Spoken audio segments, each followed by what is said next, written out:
কবিতাৰ শিৰোনাম ব্যতিক্ৰম।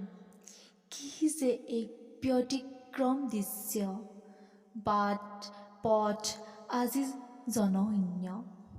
প্ৰকৃতিৰ মনোৰম নীলাভ আকাশ, নিস্তব্ধ নিতাল জয়াল পৰিৱেশ। জনসমুদ্ৰ ব্যস্ততাপূৰ্ণ মহানগৰী শান্তিৰে আজি লৈছে জিৰণি। কল কাৰখানা ধোঁৱা নাই, গাড়ী মটৰৰ শব্দও নাই। নহয় আজীৱনৰ পক্ষী সজাত বন্দী।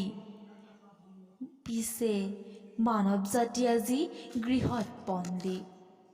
কুলি কেতেকী মাতেৰে বিহুৰ আগমন, ভয় শংকাত আজি মানৱ কম্পমান।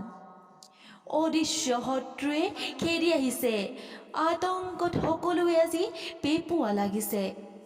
ব্যতিক্ৰমে আনিছে প্ৰকৃতিৰ সুন্দৰ পৰিৱেশ।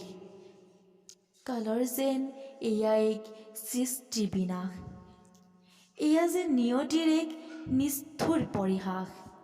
হৈ ৰ'ব এয়া এক ভৱিষ্যতৰ ইতিহাস। ধন্যবাদ।